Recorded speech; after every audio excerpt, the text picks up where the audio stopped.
I wanted to make a little video about finishing just to show you a few things I haven't shown yet. So I am on my 7th round and I just have a few single crochets left here.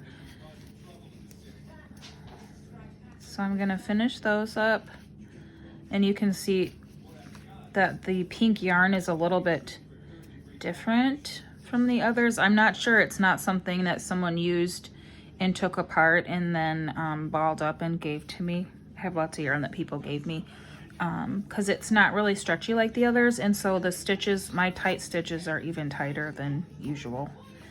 So okay, so then I am going to slip stitch into this first chain 1 to complete my row. So you're going to do a slip stitch to complete your row, and then you can cut your yarn, and then you're just going to pull this through, okay? And that will close up your round. And then I just had my needle. Where did it go? Oh my gosh. There it is. And then I'm going to, like we talked about before, I'm going to get my darning needle, which is just like a sewing needle. This is like this, I think probably the smallest darning needle you can get, but you can get them all kinds of sizes. They're just not as sharp as a sewing needle. And then the eye is a little bit bigger. Some of mine, the eye is huge because there's all different sizes of yarn. I don't know why I prefer to use these tiny ones, even though it's like hard to get the yarn in. And it might just be because I'm used to sewing. Now look what I did. I'm used to actual, I cross stitch a lot too. So I just prefer the smaller needle. Look what I'm doing. Now you guys see why you should use a bigger needle. Oh my goodness. Okay. I'm gonna have to twist this around a little bit to get that in there.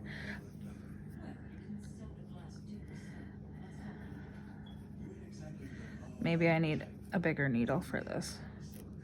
Okay, got it.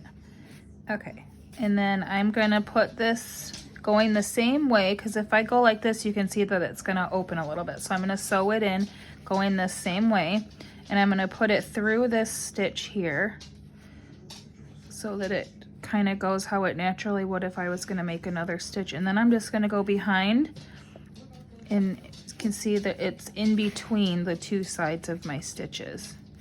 So I'm gonna go all the way to the end of this side actually.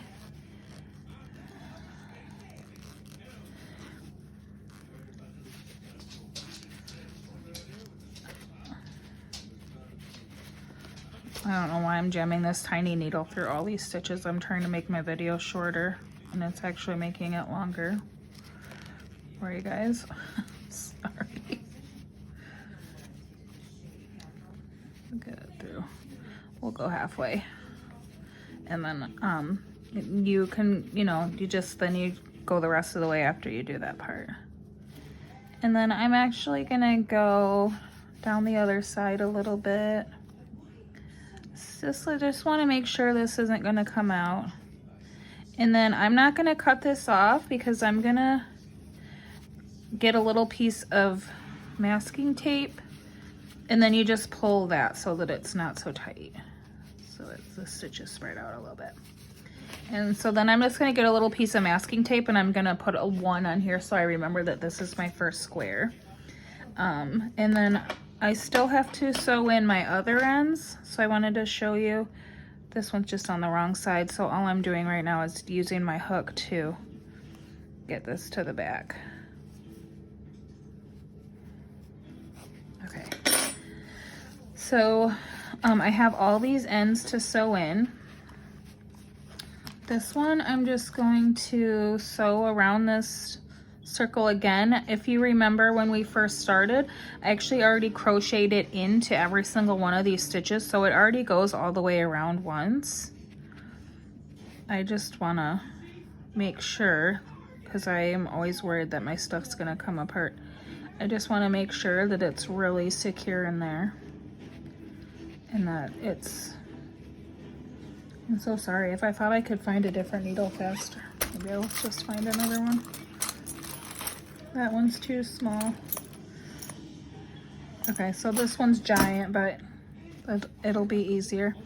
You can see they're very different size. And then the reason I think why I don't like the bigger ones is because then it's harder to sew in a shorter string, and I like to sew in as much of the string as the yarn as I possibly can.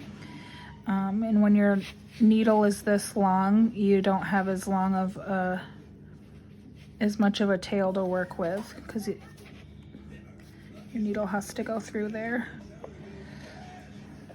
So I'm just gonna take it through as many as I can here. Just right into those stitches. You just want to make sure that your needle is not sticking out anywhere. And see here, it kind of is. So I'm gonna go back, because when it is, then that's actually gonna turn into a piece of your tail that's sticking out. And anything that's sticking out is liable to get snagged on something. Now you can see there's nothing sticking out. And then if that gets snagged and pulls out, then you're gonna be at risk of your project coming apart. So I did that. I'm just gonna cut all the way down, and then you can't see where that one was anymore. And then I'm just gonna show you crocheting in 2 ends. So I've got these 2. I like to try to make sure they're about the same, so I'll end up probably cutting this one so that it's easier to sew in. And then I'm gonna put both of these in here at the same time, and I'm gonna keep them together, because if I, to try to separate them and go 2 different ways, might make my stitches come apart. And you can see this goes under this cluster of stitches. I'm just gonna go under this. I've got one still sticking out, and I'm gonna go back under this again, because it's gonna go back and forth. I'm so sorry, my dog's barking. That way it's really, see, it goes back under the same way. So that way, if it does get pulled on, it's going 2 different directions. So it's very unlikely to get pulled out of there. And then I've got this gap here. So then I'm gonna go down and go through these blue ones, and I'm gonna go back through the purple.